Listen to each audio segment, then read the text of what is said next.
No. All right.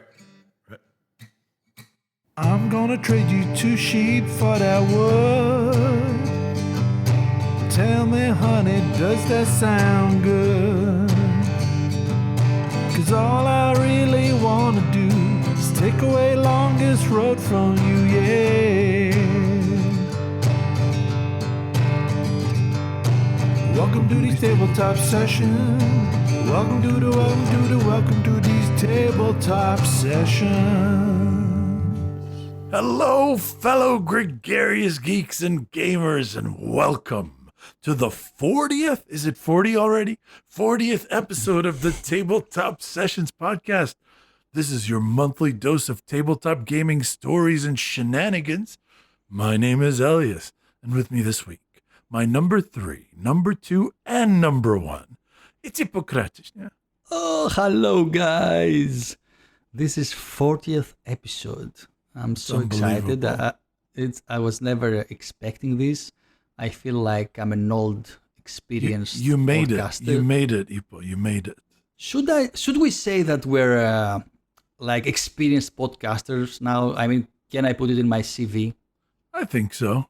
I mean, I can because I do everything like planning, recording, editing, publishing. You can just add production, but as a podcaster, yeah, a podcast host even, yeah, podcast host, yes, just be like entertainment host, talk show host, you know, and I'm sure the offers will get thrown at you.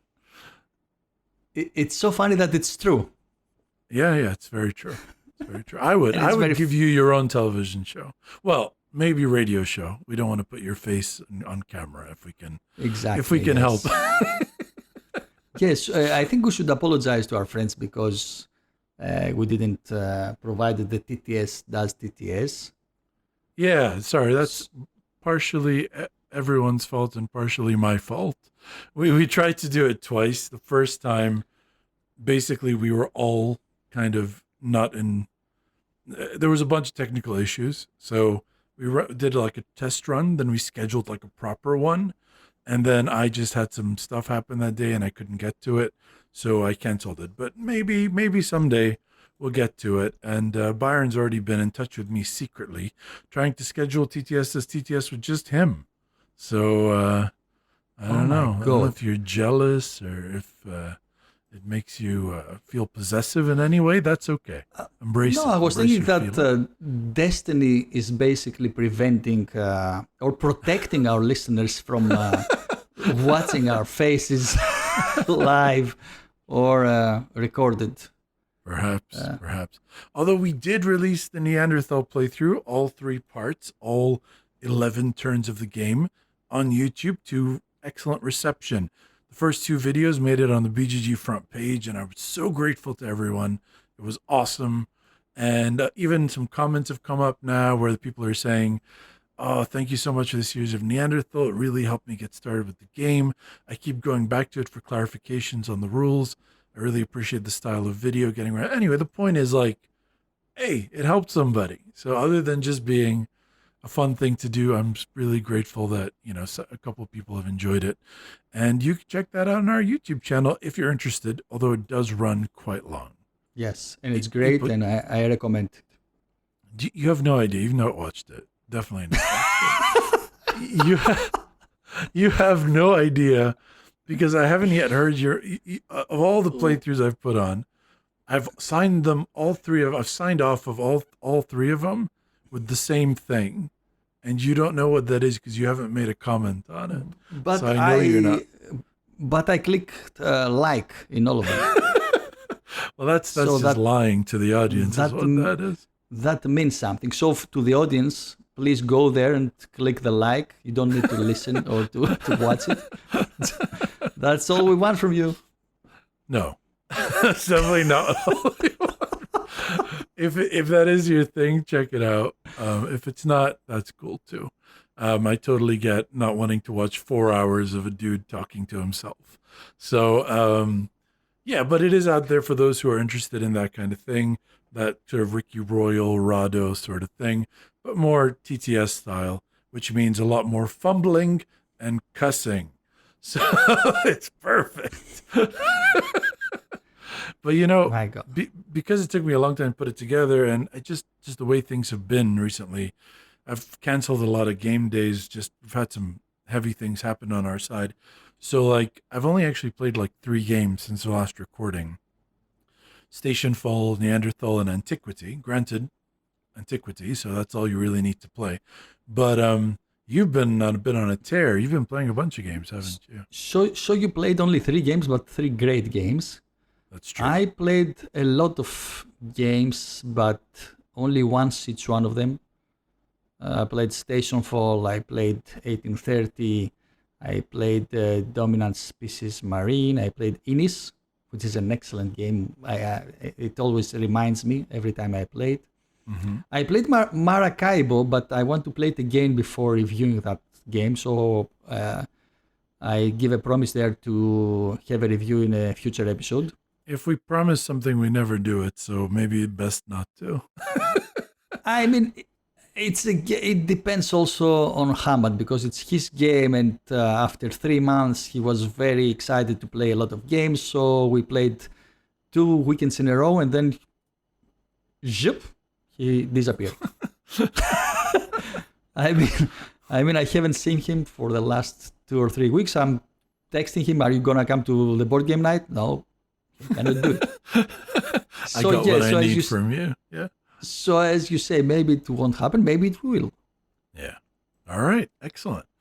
Have you picked up any new games recently? Anything? Oh, I have some news actually. So guys remember I did the Twilight Imperium book, which whatever, it's out. We told you last time. But I got cast for a small part in the Arkham series, Arkham Horror. No way. Come on. So now I'm in Arkham Horror and Twilight Imperium. Granted, I'm not a major part of the Arkham Horror books, but I'm in there. See if you can find me. I do 3 separate roles in it with 3 different accents. So see if you can find me in one of them. That's the most, talking is the most important part of acting. Oh, absolutely. I am an actor. Yeah, so would you think going to the next stage and present yourself in a... I would love to, but in the big screen? I would love to, but my face won't allow it. That's the problem.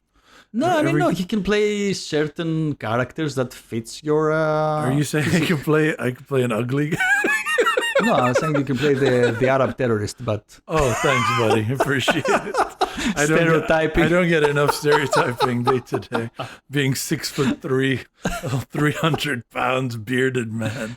Yeah, it's not enough. Did I get that? Yeah, but yeah, maybe. What's funny is, and I don't think this will give anything away because it's only really in the script. One of the characters had one line in the Arkham Horror book that I played, and his name in the script was Bearded. So actually, I am perhaps being stereotyped a little bit, even in audio. Guy. I'm that guy, bearded. God, not white bearded guy. No, he was white, I think. He was in Arkham after all. All right, and as you know, Lovecraft was not too fond of foreigners, so I don't think he included many foreigners unless they were the bad guys. Yeah. Oh, yeah, that was Lovecraft. Yeah, it was a very xenophobic, small town dude. But did you have any modifications on the original script, or? No, we played around with a few lines and stuff, and I got to do some Cthulhu chanting, which was fun. Like what? Oh man, I need to hear that now. Okay. Just for the Cthulhu chanting. Oh man, yeah. So there's some Cthulhu chanting. There's some French stuff under my breath, like "Hello to the ball." That's. That's. Oh, you're doing some serious stuff there. Oh yeah, I'm a serious actor. I'm a thespian, as they say. No. I mean, I'm really 10 years back. So all the audiobooks I have listened to were all just narrative, just a guy reading a text. So you have Yeah, the no how- women allowed. the- No, just a guy. So this is like the dramatized version of the book. So I do full narrations, but also like with graphic audio specifically, we do these dramatized adaptation, and they're super fun, like sound effects and music. And it's not for everybody, but also a lot of people that don't usually listen to audiobooks like it. You know, they like the whole movie in your mind thing. So it's very cool. It reminds me of the old BBC radio dramas, and I used to. I was love gonna those. say that. I Yeah. was gonna say it doesn't remind me of the BBC radio dramas. It reminds me of Ert-Ena, which is the Greek national radio. Yeah, I'm sure that will resonate Radio with a drama- lot of our listeners. Radio dramas. They had theatrical plays and they were dramatizing for the radio. Yeah. the No, plays. actually, the first audiobook, let's call it, that I listened to was a recording of the BBC audio drama of Foundation. It was BBC Presents Really? Foundation. Foundation. Foundation and Empire. Second Foundation. So it was the first 3 books compiled into one radio drama, and it was excellent. It really sold me on audiobooks. Really? There you go. I don't know. I think I'm a visual guy. Even if someone explains the rules to me, I prefer to read the rules rather than listening to the rules.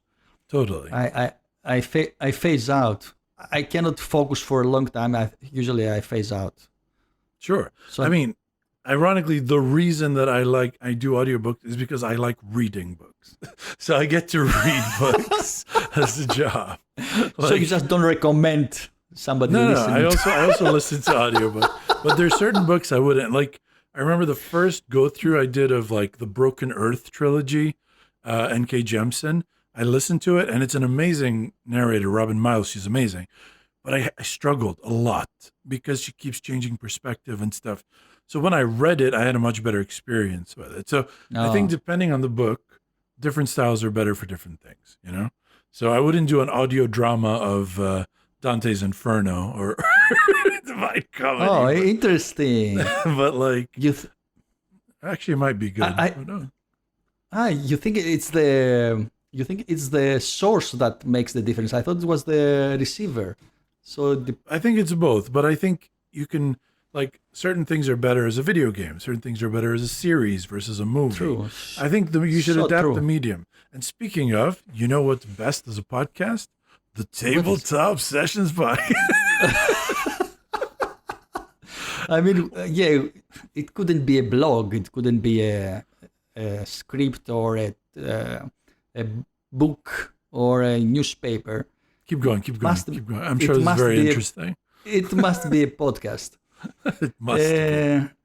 And since we have this podcast talking about the games we played, We I should want to probably talk do to- that. Yeah. I want to talk to you this week, or should I say this month, about the game that I played 2 weeks ago, and it's Steam. I remember I have Age of Steam. Age of Steam is a game from 2002 that I used to own, but this summer I went to Greece. I went to my famous board game basement, and I couldn't find it. So it's another story of these amazing games that I think I owe, but I don't. And it's the third time this happens. I mean, I lost the Maher. But you definitely own it because I've played your copy. I used to, but now I cannot. If I cannot find it, do I still own it? I mean, that's a theoretical question. I think that was in my PhD thesis defense. If you do not find it, can you still own it? But yeah, I failed. Anyway. It's like the cat in the box. What is this? The Heisenberg? How do you call this? Not Heisenberg uncertainty. It's what's it called? It might be in the basement. It might, Schrodinger's cat. Thank you. The Schrodinger's Age of Steam. That might be in the basement, might not be in the basement. Or I really just the want to same- find it because I think your basement has a portal to Arkham. and we can pull up some elder gods from it, because at this point it's impossible that you're losing this many games by just putting them in the basement. That's wonderful what you said now. I mean, you just improved my idea of my basement so much. Like, if it could be, it could be in another folder. Anyways, so the Age of Steam was the original 2002 Martin Wallace game. But for certain reasons that I'm not really qualified to say, he came up with a second edition with his own company in 2009 with a slightly different title, which is Steam instead of Age of Steam. Anyway, the game is basically the same. Actually, sorry, one of my favorite fun facts is, for a hot second, maybe as a joke, or I think it was for a single con event, it was called Martin Wallace's totally renamed train game. That would be so funny. He should have stick to that. He really should have. But yeah, it's basically the same game, isn't it? It is basically the same game. There are some improvements that I was not aware. And to be honest, I watched a video review from Tom Vassell that he reviews only the differences between Age of Steam, and what is the third game that came out after that? The Railways of the World. But basically, even if you watch this, the outcome, his idea is that Steam is basically the best of the three. Okay. Which is basically Age of Steam improved and maybe smooth-lined a little bit. So Steam, for the people that don't know the game, it's a game for 3 to 5 players. It's best played with 4 players, but we played 5. Where the basic concept is that you have a map of a certain region, and there are cubes laid on the board on certain cities, and you have to deliver these cubes to the city of their respective color along a track that you lay down. So you construct the track, and then you deliver the cubes. For each city you pass as you go, you increase your income or your victory points by 1. And that's basically the whole game. You play 8 rounds, and you start with phase 1 each round, where you get a loan. You don't have any money. The game is so harsh, and it shows directly to you that this is not a walk in the playground. You're gonna give some blood and sweat to get some money. So the first thing you do is you lose income. So you go to minus income in the beginning of the game to get a loan. So no cash in the beginning. In the next phase, you can lay 3 tracks and pay the cost, which depends on where you build the track. So if there is a city where you build, or if there's a mountain, things like that. And then twice, you can deliver a cube from a city to another city, or upgrade your engine. What is the engine? It's a mechanism that allows you to deliver goods to further away. So for each city stop that you have in your track to deliver the goods, you need the same power of engine. So if you need to deliver a good 2 cities away, you need an engine of 2 or more. So why not to build a huge engine from the beginning? Because there is maintenance costs in the end of each round. And yes, you receive some income, but you have to pay expenses, and the size of your engine is a maintenance cost. So you finish the first round, you finish the second round, and you're not making actual money. Sometimes you're not even making any money. So you get another loan, and for each income you lose, you get 5 coins that you need to auction the turn order with the other players. So not only you need the money to do the maintenance and to pay for your tracks that you lay.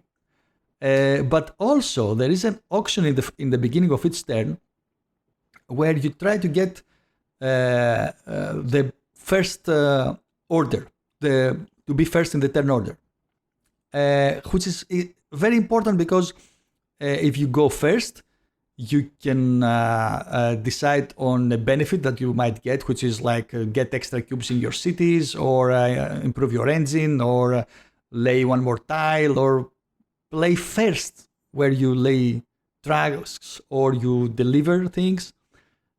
So all these things are very important.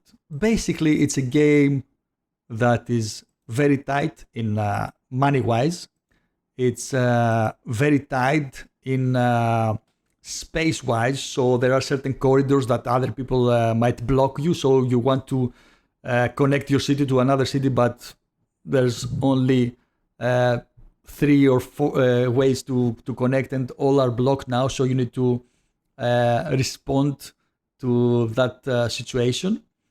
It's tight for deliveries because each city only has 3 cubes on it. So, okay, you deliver these 3 goods. Now you need to find another way to produce some income.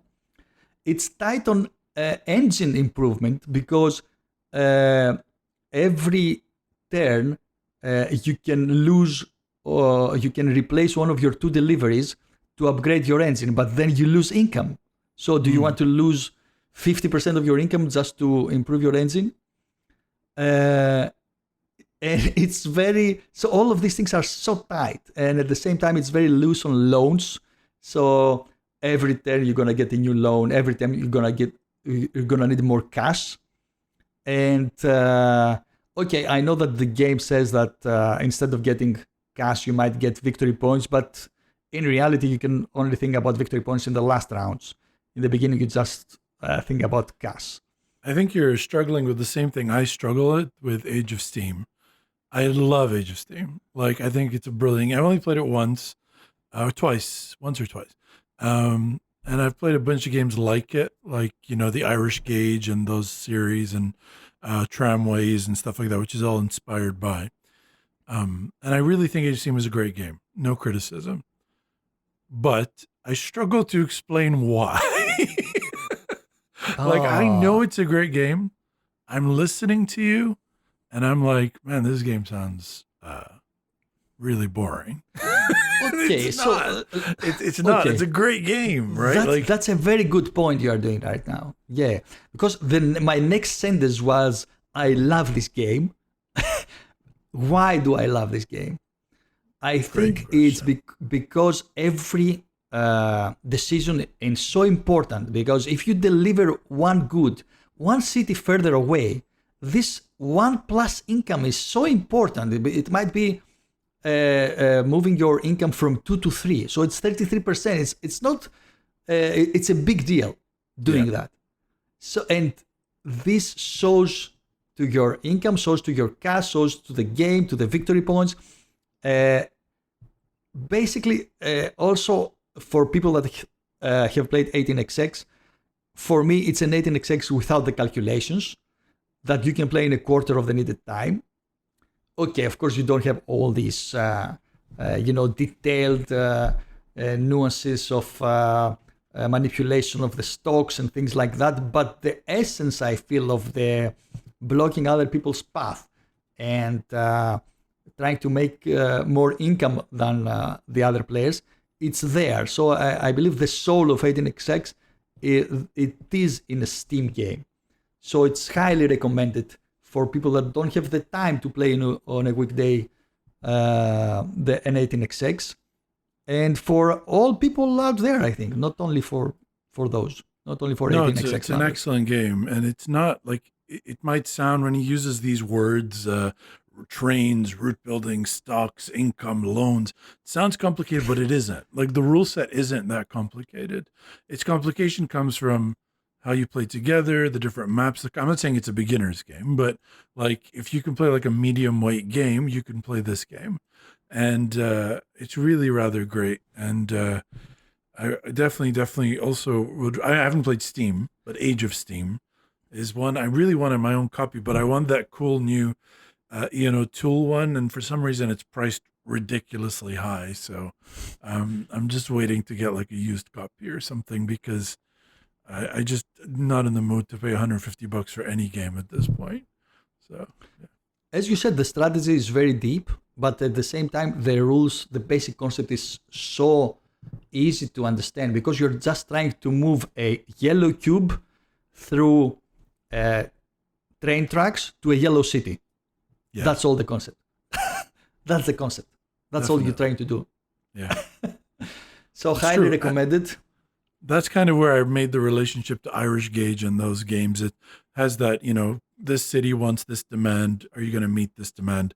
So those games are the spirit of Age of Steam, but in a fraction of the time. Like the whole game maybe takes half an hour or maybe 40 minutes at most. So if you're not sure if you'd like this and you can get a cheap copy of one of those games, Irish Gauge or Beer and Gauge and so on, those are a good way to know if you'll enjoy the game, I think. It's the same feeling.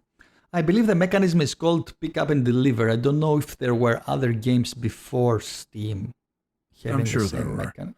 I'm sure there are For games in sure. the 80s where you're like, in space but doing that. Or maybe whatever. not famous ones, maybe. Perhaps. So that So was Steam. Great, So check it excited to out. play the Martin game. Wallace's totally renamed train game. I'm sure you can And- think of a copy of that. And I want to add, we played it 5 players in 2 hours, 2.5 hours, something like that. Very and interesting. 3 of the 5, it was their first time. Wow. Okay, very cool. Great game. Very nice. Thank you for that.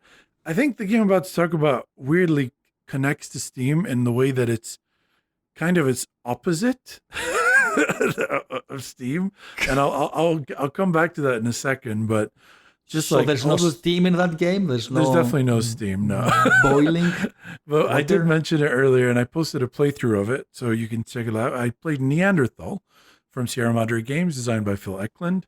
I've played it 3 times, all solo, and the last one of which I played and put on our YouTube channel. And it's the only one I've ever won, so check it. It's a great video. Shut up, people.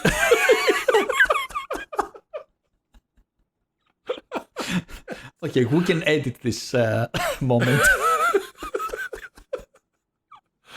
All right. Some people are watching it. People have commented. Okay, I know they exist. No, Anyway. of course. To be serious, I want to buy this game and try it solo. I really want to do that. Annoying, I swear. Okay, so solo. The idea of the game. I can only talk about the solo game. So that's what I'm going to do. In the solo game, you play all 3 species. The game plays 1 to 3 players. Comes with 3 species: Neanderthal, Cro-Magnon, and Archaic Man, which is like an amalgamation of some of the other, proto-human, Homo sapien species. And you play all 3 when you're doing the solo game. And your goal, as opposed to the regular game, which is just to get the most points, you want to get 2 out of your 3 species to a tribal state with at least 1 domesticated animal each. If you can do that, you win. I score it anyway just to see how I did, whether I lose or win. But that's if you do that, you win the solo game. If you don't, you lose. All right. Okay, wait. When you say domesticated animal, any animal, it could be a cat or a dog?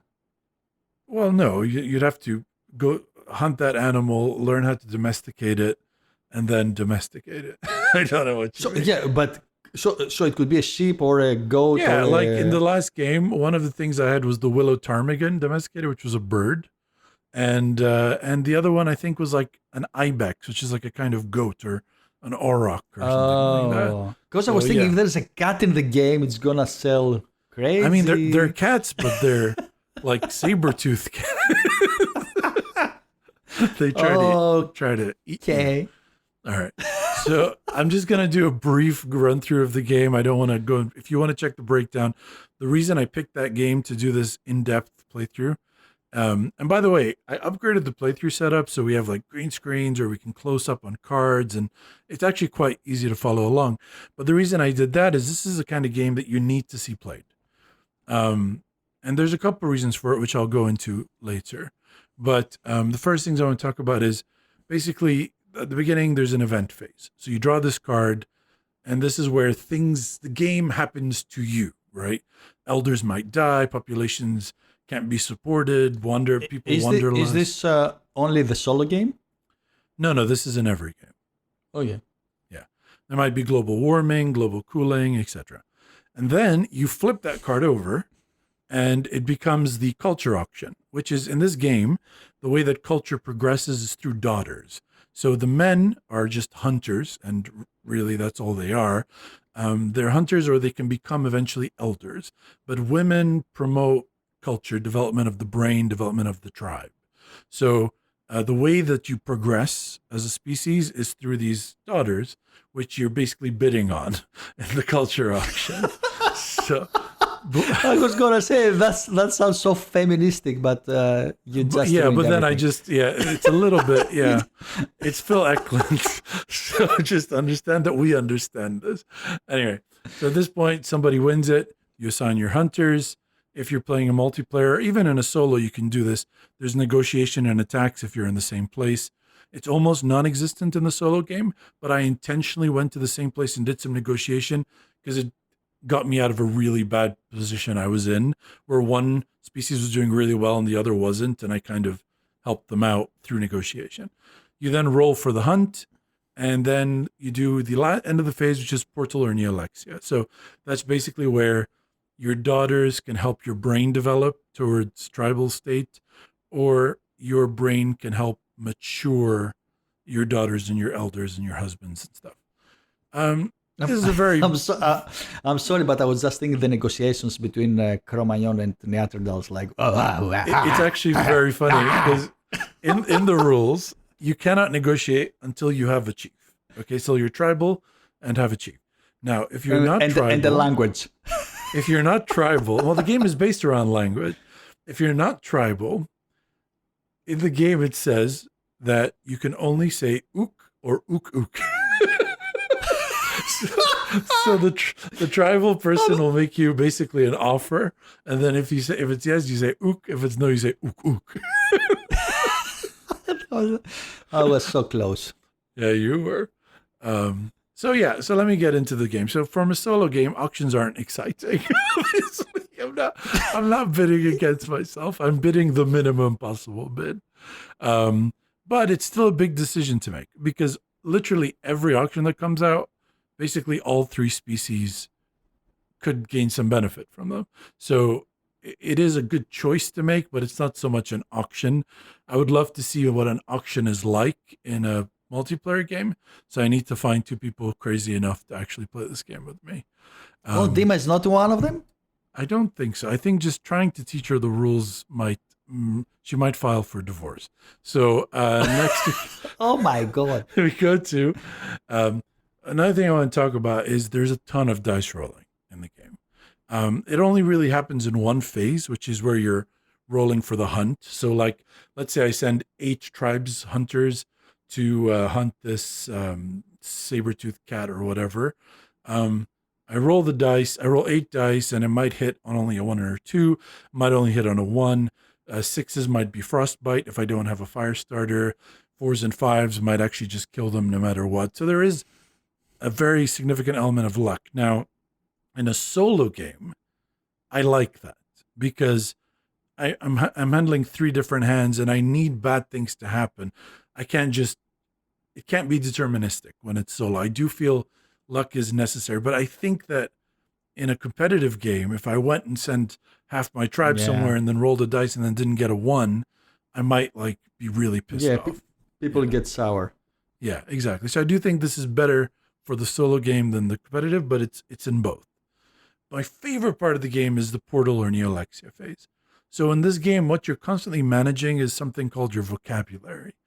It's like different language that is either available, it's used up by the amount of involvement that males have in being parents. So depending on your sexuality, if you're like pair bonding, male basically have they're not really taking care of their kids, right? So there's more resources available because just the women are taking care of the kids. Whereas if it's more like, not harem holding, but promiscuous, then there has to be a lot of male involvement because there's no familial units, right? Stuff like that, abstract concepts. But over the course of the game, you're basically adding these language tokens to various part of this physical brain that's drawn on your player card. And once you get all the tokens on there, you can become tribal. So you flip it over to its tribal state. At this point, you're considered to have a fully developed brain. So the portal and your Alexia phase is where your tribe, your people help you develop your brain, or your brain helps you develop your tribe. And the thing is, this is where the game is won and lost. But you can only do one of it every time. Not one portal, one Nealexia. You can do one portal or one Nealexia. Sorry, knowing your background, is this thematically correct? I mean, it's a very good point, and I will get to that later. Okay, because I was thinking, I thought culturally we got to have tribes, and not because our brain evolved. Yes, and it is culture. It's considered culture. So the development of the brain is like an abstract thing of like. Okay. All right. Yeah, it's just an abstract concept. It's not actual like brain development. They're called portals. They're connecting different parts of the brain through culture cards is what's doing it. So you're correct. Oh.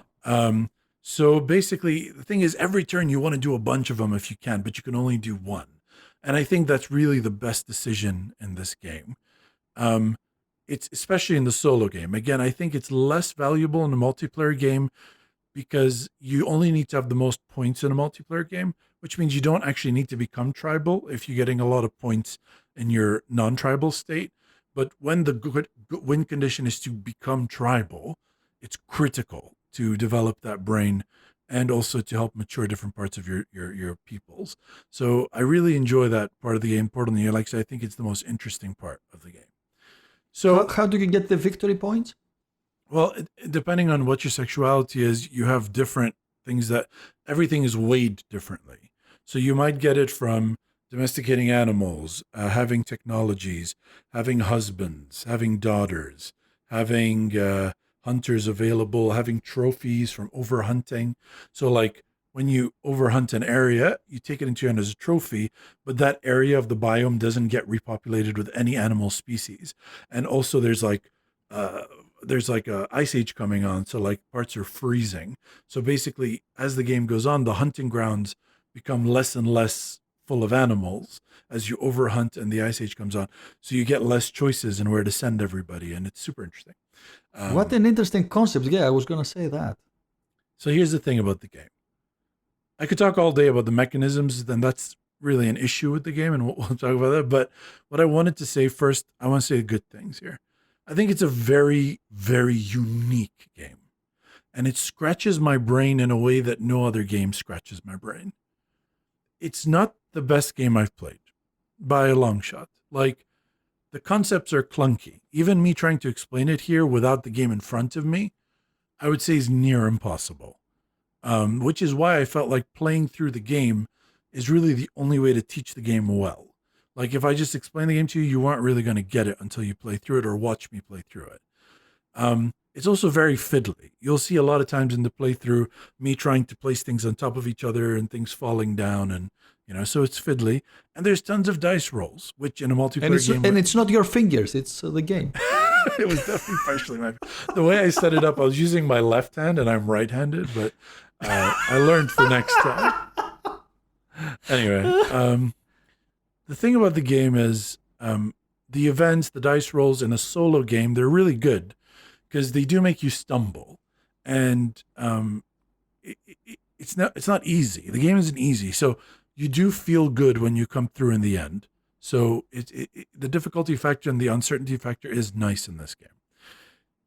I would only recommend this game to you if you are looking for something that is deliberately unique and opaque in its strategy.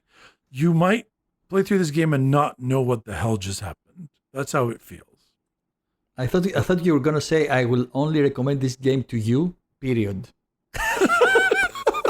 Not to any other person on Earth. I would recommend this game to you to try, for sure. To you, Ippo. For sure, I want to try. Yeah. Well, it's Sierra Madre. Of course, it's trying to be deliberately different. Like, it doesn't follow familiar patterns at all. The the thing is, a lot of times your decisions feel very small. So it doesn't feel like you have a grand strategy. It's like, well, I guess, the best thing I could do is try to remove this orange token to mature this person. And then maybe I could get a couple of babies and expand my tribe. But those small decisions, when they add up, they matter a lot, right? My friend Alistair said, I played this years ago, but he said by played, I mean mostly just fiddled around, unsure of whether anything I did mattered. And that's very true. If you're not, the game is opaque. It's hard to know if what you're doing does anything.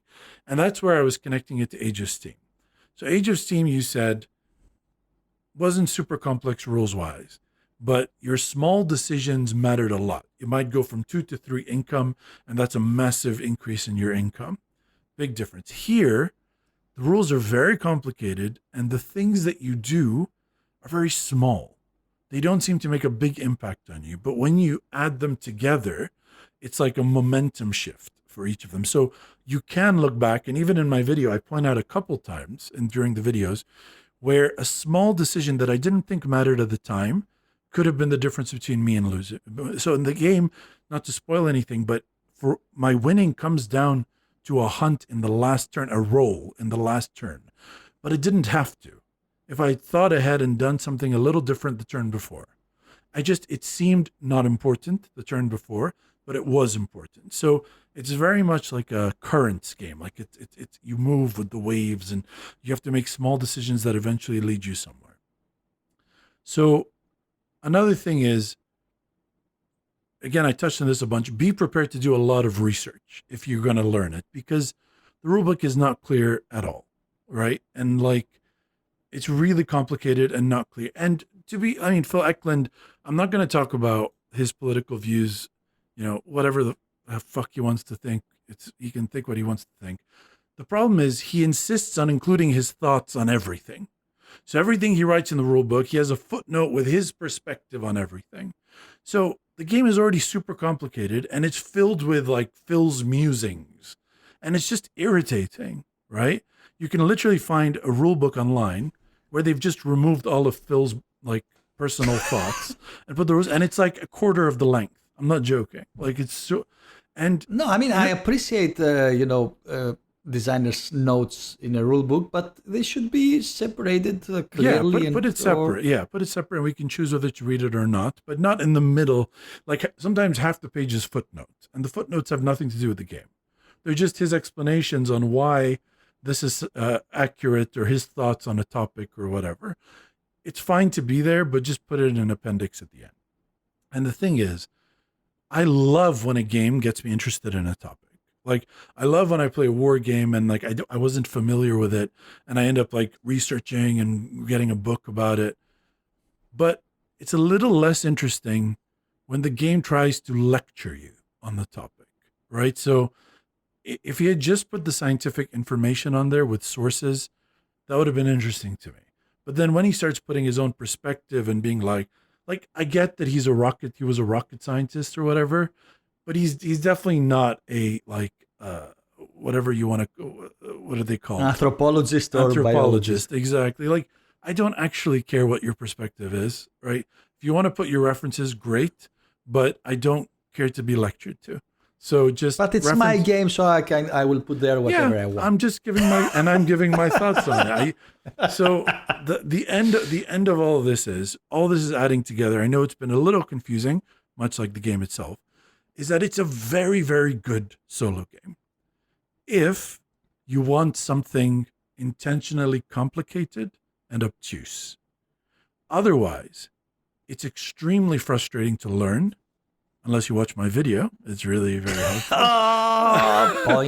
Good point. And even a little frustrating to play at times because of certain luck factors in the game.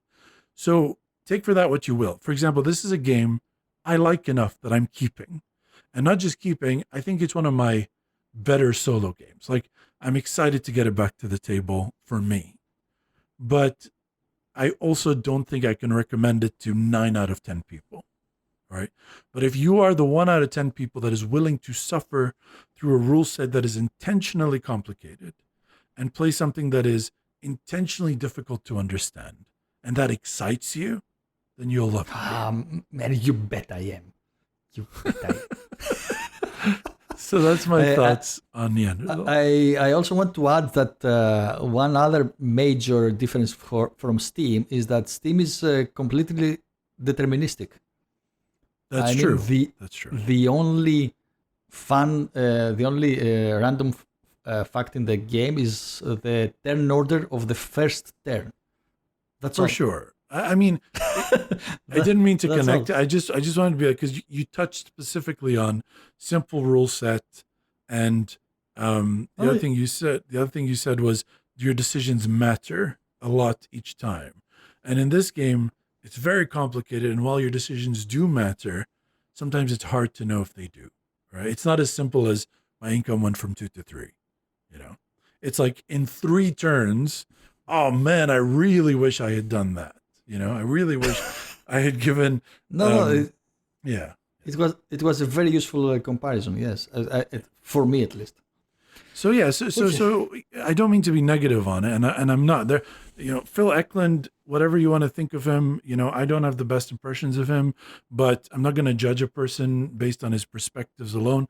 He's welcome to think whatever he wants to think, but I'm just talking about the game, and the game could have used a bit of less fill and more simplification of the rules. And then if he wanted to, he could put a whole book in there. It's his game.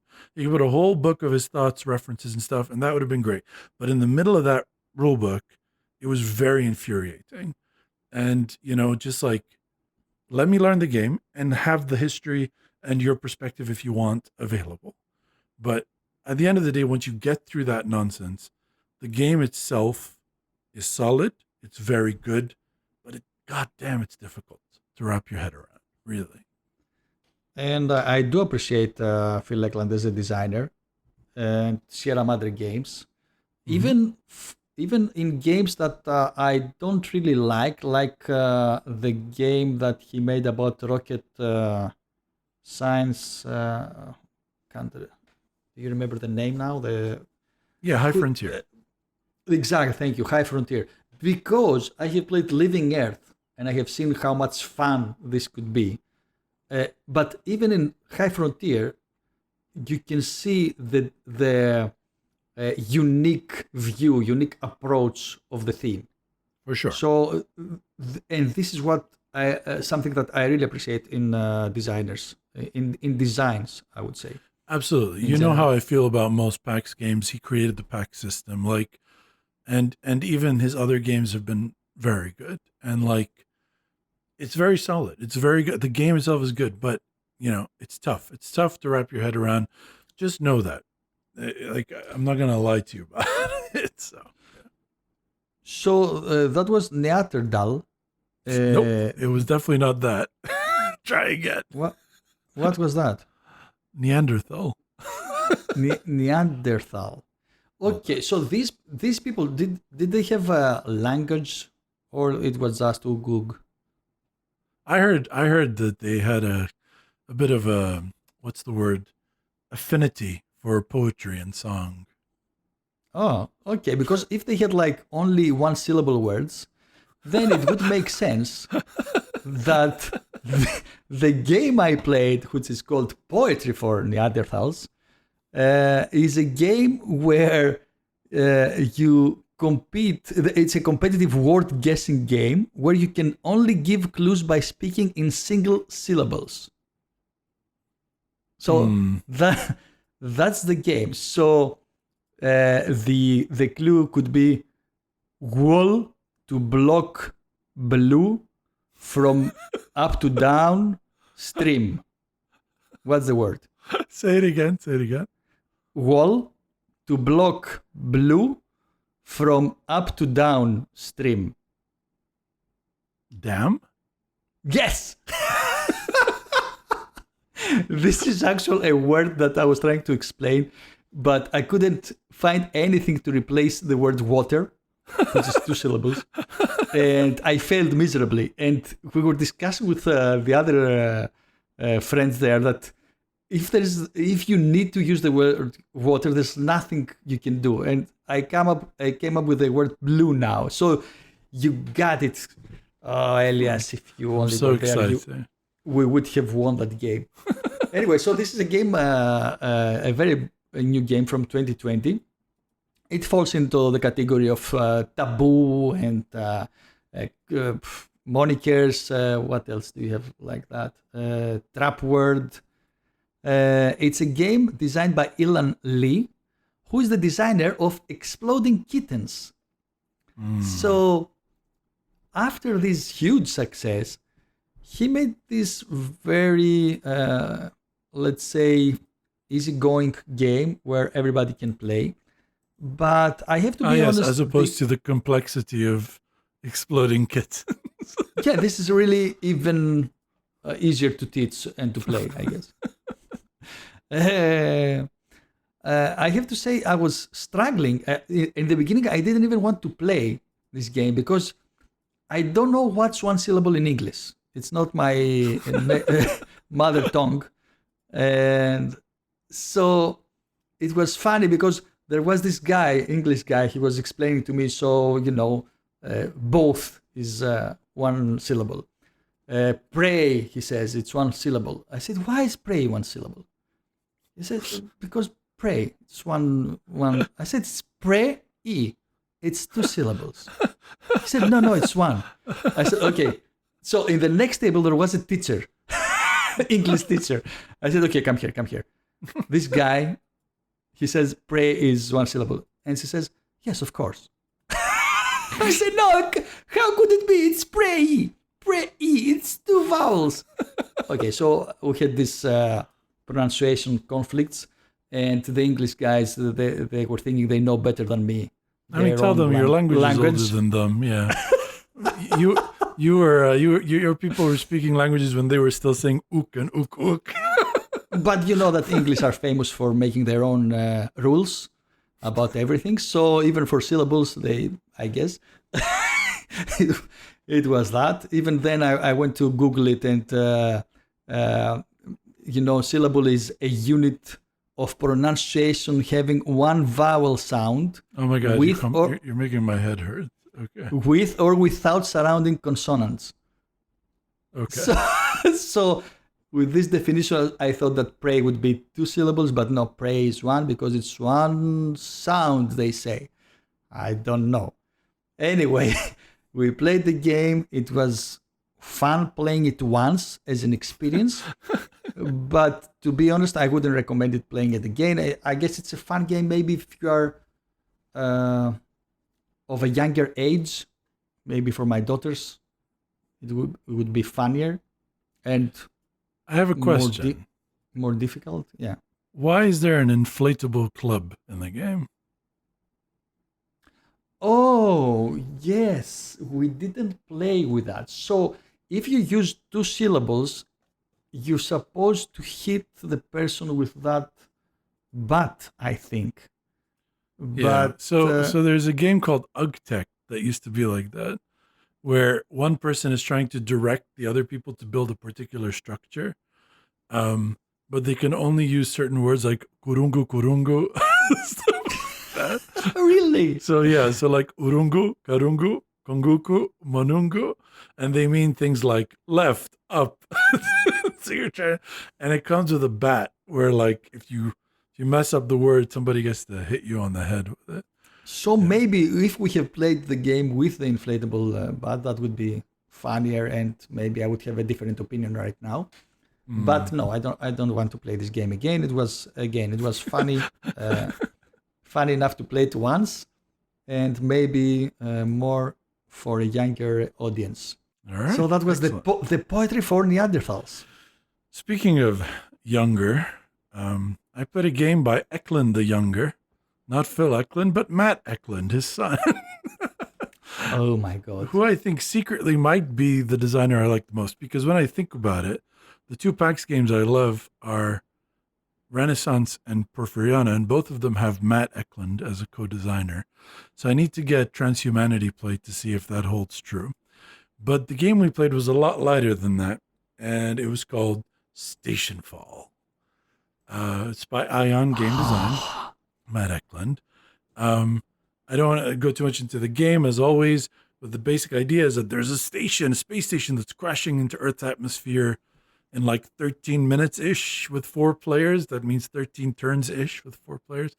Because both times I played was with 4 players.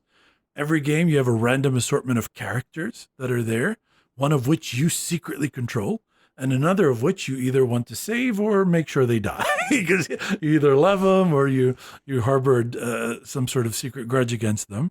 And until you reveal who you are, everyone can control every character in the game. Once you reveal yourself, no one can control you, but everyone knows who you are and they know what you want to achieve. So you're kind of, crippling yourself in that regard. But in return, by revealing, you get a special ability when you reveal yourself. So the game basically goes every turn. You can place some influence cubes, which you have a very limited amount of.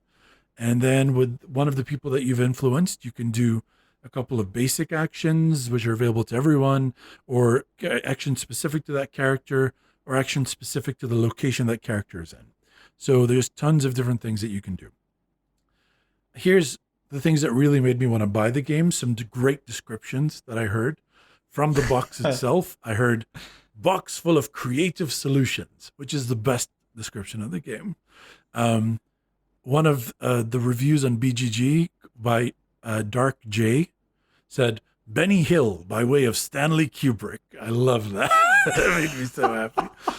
And then Brusaki on BGG said, the party game for heavy gamers, which is great. It's a great description.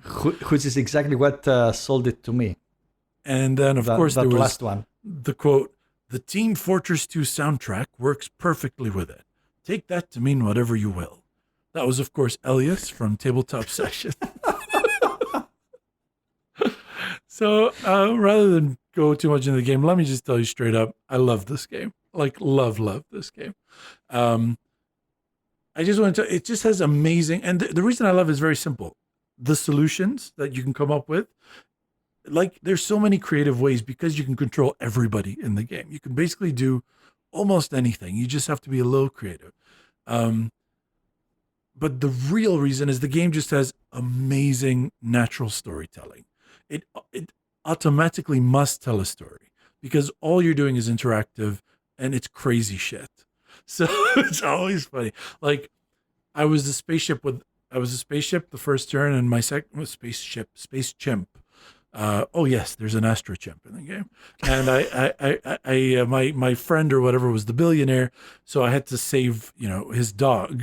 that was the goal for that. So like I landed on Earth as the astro chimp with a suitcase under one arm and Fletcher the pug in the other arm, and I'm just trying to imagine like the rescue team coming to get this like landed capsule, and like a chimp comes out holding a pug in a suitcase. And one of the games we played, my friend Matt was the exile, which their main goal is based around compromat, which is like compromising material, right? Which you blackmail people with. And so he had tons of compromat in the game. He just kept collecting compromat. And his brother, Chris, was the daredevil. So he was prideful, so he couldn't be robbed. But we needed to get this artifact off of him because he would get a lot of points. He had a helmet, so he couldn't be attacked with a bludgeon. So we couldn't rob him, and we couldn't knock him out because he had a helmet, and no one had a gun in the game because the print lab was destroyed. The only gun in the whole game was the one that comes built in to the security bot. And the security bot cannot attack characters. It only attacks criminals, right? So Matt, talking about creative solutions, check this out, Ipo. His plan was to get the security bot in the same room as the daredevil. And he happened to have the compromat of the daredevil because he kept collecting compromat. So he tried to blackmail him to give the security bot the artifact. If he refuses, what happens when a player character refuses compromat? They become a suspect. So he becomes a suspect. The security bot now has the ability to shoot him because he can shoot suspects. So immediately he has no choice. He has to either hand over the artifact or become a criminal and then just shoot him with the gun and take the artifact off of his corpse. So it is just so creative. There's like so many levels to it. There's also really comedic moments, like Dima was the medical bot and I was the astro chimp. We didn't know this at the time. So Dima tries to turn off the camera so she can knock people out so she can revive them. And as the astrochimp, I turn the cameras back on. Next round, Medical Bot turns the camera off again. Astrochimp turns it back on again. So now Medical Bot goes one room over and picks up a bludgeon, and the Astrochimp runs away to the other side. So it's just funny and it's great, and it's also a head scratcher. Like, makes you think to come up with these creative solutions, but it's funny, cartoony, but it's deep at the same time. It's heavy, but also party game. I just absolutely love it. I can't wait to take it. We have a cottage weekend planned in November for board games, and we're 6 people. I think it'd be great for like a late night game. Get all 6 people in, or whoever's still awake, to play the game. Really like it. Like, I like it enough that I can comfortably say, like, it's in my top 20 for sure. I don't know how high, but it's for sure in my top 20 games ever. Like, that's how much I like it. Oh my God, that's high praise. Ipo, you've played it once. Do you have any thoughts on the game? Yes, I think it's a brilliant design. As you said, it's funny, but at the same time scratches your brain. And my problem is that it's a social deduction game. As you said, it's more of a party game, and it has so many different ways to solve your problem that for people like me, that I'm very prone to analysis paralysis, I wanted to know every different action that each of the characters could do in order to be able to clarify to myself what's the best process that I could use. And this for me, it was really overwhelming in my first game. Point to that we played the game in Tabletop Simulator. That's so right. I guess if we had the real copy, it would have been easier 100%. Definitely, you would have still had analysis paralysis. The game is definitely prone to analysis paralysis. And that's why I think it's important to remember that silly theme and like try to think of Benny Hill or like Venture Bros or Team Fortress, because if you want to take it too seriously, you could end up really freezing up the table. But this is why I'm feeling really excited to play the game again. And I was thinking not even the second, I think even the third time would be even better. So every time I played, it will become even better and better. Yeah, and there's so many like characters in the game that the level of combinations are always going to be more interesting, because it's not just about trying all the characters, but trying the characters together, because they all influence each other very differently. So, but as you said, is a party game for heavy gamers, and it's already at least in my point of view and in my universe, it's hard to find dedicated gamers, dedicated heavy gamers. So we couldn't even find people for Blood in the Clock Tower, which is like, 2 sentences, two actions, 2 things to remember at least for your character.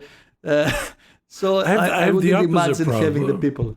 I told you, like, I have so many heavy gamers here, but I haven't played a party game since I left Qatar, basically. Like, except for like with family sometimes. I haven't played a party game in so long, because most of the people I play prefer heavy games. So it's nice that I'll be able to play what is the mindset of a party game, but with enough of a interesting puzzle that the heavy gamers feel like they had a good time. So, yeah. Oh my God, you're living in paradise. Remember. The paradise of heavy gamers. Speaking of paradise, it's time for the Ippokratic Corner, baby. How are these two related? Okay, Ippokratic Corner. I like being tucked in a corner with you. Okay, are you okay with that? Lena, are you okay with that? Ippokratic Corner. Okay, let's have a talk. Let's have a talk in this episode about our top 5, which is top 3 or 5s that we had so far, and what is our favorite, basically. I really wish you could see me rolling my eyes right now. So This is I would say this is a theme inspired. Oh my God! Okay. This is a theme inspired by Greek television, where the people keep referring to Greek television. So if you're not watching Greek television, you have no idea what they're talking about. So I am aware that this is for our, hard fans out there. Hardcore fans. Yeah. Hardcore fans. And hard fans is a different thing. Sorry about that. If you are a hard fan, you can reach us at Ippo at our fan page. onlyfans.com.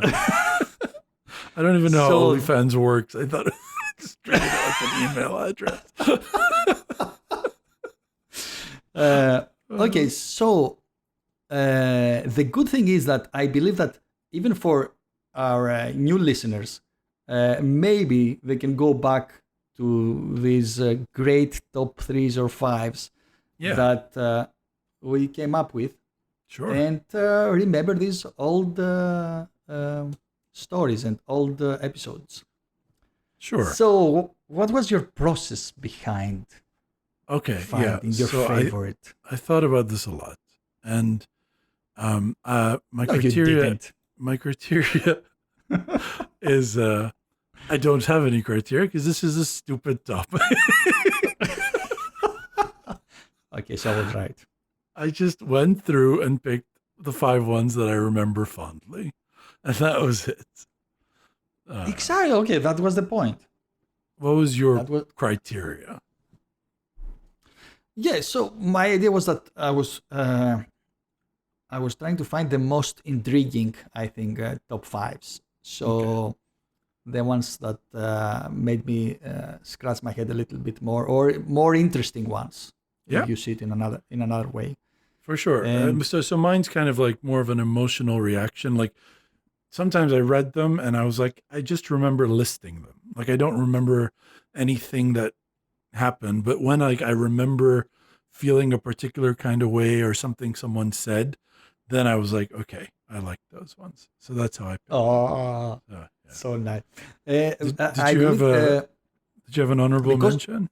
Sorry. I do have an honorable mention, and I feel that part of the reason that I came up with this top 5 is because I'm re-listening our old episodes. So it gives me this nostalgia to go back on time and remember the good old days, as we say. Just because you miss us. You're basically just doing it because you miss us. Basically, yes, but I will never admit it. So the honorable mention is that's very funny. I find it. It's top three games to smuggle in a country. Yeah. And this is very funny because it's episode 0. It's the episode. No. It's the episode. I think it's the episode we never released. Oh, we did it again though. No, not with the same top 3. Episode 30. Top 3 games to smuggle into a country that has banned board games. Yeah. No way. Okay, so it could have been in my top 5, but maybe you can say that I'm referring to episode 0. Also, how do you have access to episode 0? I don't. I just remember the top 3. Okay. It was a top 3 back then. Maybe it was so bad, by the way. I remember we let people hear it and everyone was so uncomfortable. I know I talk a lot on this podcast in general, but like no one said anything except me. And we let a few friends hear it, and Ippo's friend said, your friend Elias sounds like maybe he just should have a solo podcast. Yeah, but that's the whole point of having the podcast, though. It was a little hurtful. To talk a lot. Do you have any honorable mentions? Let me check. No, because this is a stupid top 5. Okay, let's proceed. Oh my God. Okay, let me jump into my number 5 though. Yeah, you go first. My number 5 from episode 30. Top 3 games to smuggle into a country that has banned board games. Oh my god! So it's this one. And the reason that I wanted to, there were 2 reasons I really liked it. One, I didn't even really make a top 3. I just decided for some stupid reason that I was just going to list games about smuggling. That was my entire criteria. So I picked Sheriff of Nottingham, the game Smugglers, and the game Cornish Smugglers. Like that was the whole game. But the reason I love it is because Ricky Royal gave us his top 3 games that he would smuggle. And Ricky Royal is my favorite solo playthrough guy. He's very relaxing, I find. And he does a great job explaining. So he picked Friday Greenland, which is the sister game of Neanderthal, and Cosmic Wimp Out. So I enjoyed having him contribute to the game, and just having any sort of communication with Ricky was a great thing. He's also a great designer. He did Renegade, which is one of my favorite solo games as well. So yeah. He seems to be a great guy, and I totally forgot about that. Yeah. So, okay, that was great, but I just realized that I am not. I don't have in my notes the episode number. I have it. Go ahead. You tell me, and I'll find it. Okay, so my number 5 is Build a 3-game collection. That would be from episode 14. Yeah, so I feel that this is very basic, but at the same time very important. Let's say, you have only 3 games, and that's all you're gonna play for the rest of your life. And at that time, I came up with the John Company, Age of Steam, that we mentioned in today's episode, and Dominant Species. Yeah. So that was a hell of a collection, but like you can only ever be in one mood with that collection. I remember talking about this. Like, if you feel like having a lighter game, too fucking bad for you. Like, yes, what you have. Like if you have 30 minutes, no, forget about it. Go cook. I wanna rush my number 4 in here, because my number 4 from episode 14 is Build a 3-game collection. Oh, just follow me. And maybe just because it's maybe the only ever useful Ippokratic Corner we've ever done. Like, it was genuinely useful. Maybe. Usually it's just stupid shit. And I picked Terra Mystica, Tigris and Euphrates, and Gloomhaven. So there you go. You picked Tigris and Euphrates? Yeah, I do think that's one of the best like strategy games you can play with a simple rule set. It is. It's amazing. And Gloomhaven. Terra Mystica was like my Euro game of choice. Tigris and Euphrates is like my area control game of choice. And Gloomhaven is like if you want to go around hitting, zombies with a big club. That's perfect. No, it's an excellent collection. Yeah. I really think so. That's why I put them as my top 3. Okay, so my number 4 is top 3 games that blew your mind. Yeah. Whose later became a very famous list in Board Game Geek, where people were contributing games that came out of unique and innovative designers, and they brought something new to the hobby. And that was episode 15. So in episode, so that was back to back. Yeah, man. And my top 3 was Pandemic, because it was a cooperative. It was the first cooperative game I played. Puerto Rico, that was the first Euro game that. Okay, Puerto Rico is unique in so many ways, but it's an excellent game. And El Grande was the first area control game that I played. And all 3 of them were really made a huge impression, and I really will never forget the first time I played them. Yeah, it was a great list, and you're right. It kind of became quite popular on BGG. I actually have a link to that from our BGG guild, and you can check it out there. It had like 200 likes. It hit the front page, and so many people posted all sorts of games, and it was really a fun conversation. And it was really nice to have everybody post their own stuff on there. Nice pick. I thought about that one. That was a good pick, but I didn't put it. Oh, My number 3 is from episode 1. Top 3 games to turn into a movie/TV series. Maybe it's nostalgia, but it was to me like the truest definition of what the Ippokratic Corner was supposed to be when I came up with it. Like the idea was Ippokratic Corner sounds philosophical, right? So like philosophical conversations tying into board games. So it was supposed to be things that were adjacent to board games, not necessarily board. We spent a lot of the time actually just talking about our favorite games doing this or that, which is great. It became its own thing.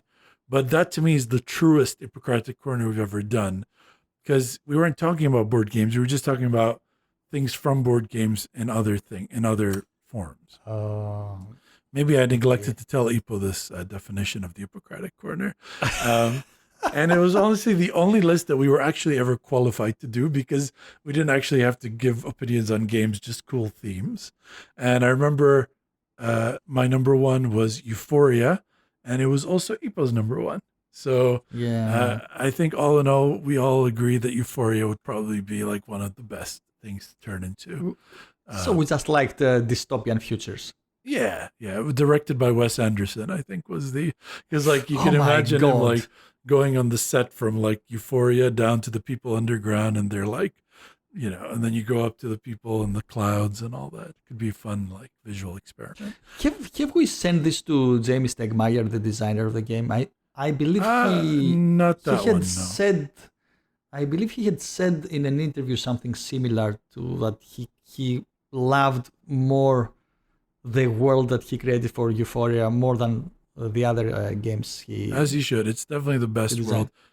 It's so great. Like the humor in it is top level, sarcastic, cynical vision of the future, and I love it. So that was my number 3, top 3 games turned into a movie or TV series from episode 1 of our podcast. Okay, so my number 3 is top 3 times we were wrong. That was recent, wasn't it? Yes. On that was the episode one that I was 38. I was not part. Oh yeah, that was the Byron one that I Oh, criticized last episode. And I really liked it. I really liked the idea behind it, because it. I believe the most important thing of these top 3s and top 5s is to tell stories. Sure.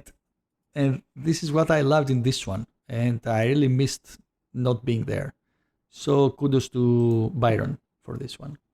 Very nice. And that was from episode 38. Okay, my number 2 from episode 28. Top 3 games to end friendships. That was the episode we had Arseni on as a guest host on. And first of all, it was just nice to hang out with Arseni. But secondly, my topic was Pericles, which I still stand by, just based on the amount of people that hate Ippokrates because of Pericles. It's just perfect. Like every time we play, like I remember Basil messaging a group and saying, I won this game, but I'm driving home and I'm so angry and I don't know why. I don't remember that. Yeah, I could probably find the message, but it was just hilarious. And every time we had Eugenio, who's by the way just recovering from a surgery, get well soon, buddy. Shout out to Eugenio. He literally like stood up during the game and just left and went and started playing another game. Like while we were playing Pericles. So that was my number 1. But the other reason I love it is my number 3, I picked Days of Ire in my top 3, which was the first game that I played with Arseni where he saw me lose my temper, like my famous temper, which I'm getting better at every day. I lost my temper during the game. I lost my shit. And he saw that happen. And I sort of took the episode as a chance to like confront that fact with Arseni and kind of apologize for it. Is this It the was the one Soviet in era? the Budapest one, yeah. The Budapest. Yeah, World War II thing. And I kind of took that opportunity to tell Arsenio, look, I know that I was crazy. And, like, I get it. But I put that in my top 3. I really enjoyed it. That whole topic is funny to me. And it's from episode 28, so check it out if you're interested. You had diplomacy, I believe, as your top. But you did have Pericles in there as number 3. So Yes, so my number 2 is, I know the episode for this one, because it's episode 28, and it's top 3 games to end friendships. And as you said, yes, Pericles was my number 3, Game of Thrones was my number 2, and Diplomacy was my number 1. All of them have this same thing where you need to stab your partner or your ally at some point of the game. And people won't forget that, even if they say they will. I do want to point out that Dima had Battlestar Galactica as her number 3 on that list.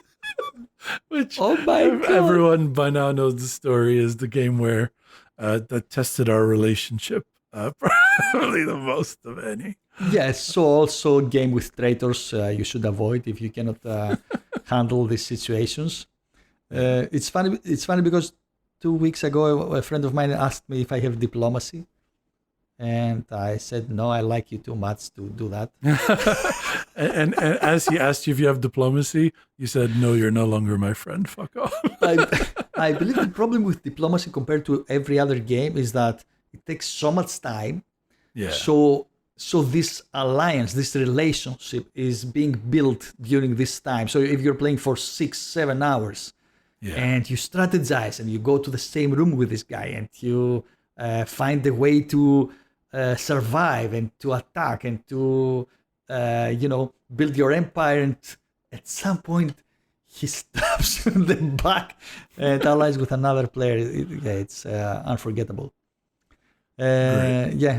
It was a great top 3. So what's your number 1? My number 1, again, very close, 2 episodes next to each other. From episode 29, I'm pretty sure this might be yours as well. It's top 3 games to save for humanity, which was right after the episode on ending friendships. On episode 29, my top game was Virgin Queen, just because I wanted to have Virgin Queen there. And but the reason it's my favorite is because Jamie Stegmaier gave us his top 3. And he picked his own game as number 1. To save for humanity? He picked Tapestry as number 1. And it's just so funny because, like, I don't know. It just cracked me up that, like, he was like, the number 1 game I would save for all of posterity for humanity is my most recent game. Check it out. Okay, to give some credit, it's a civilization game, so I guess it makes sense to save something. I'm not criticizing him. I think you shoot your shots when you can, and I'm proud of him. What were the other 2 that he suggested? He picked The Crew and chess.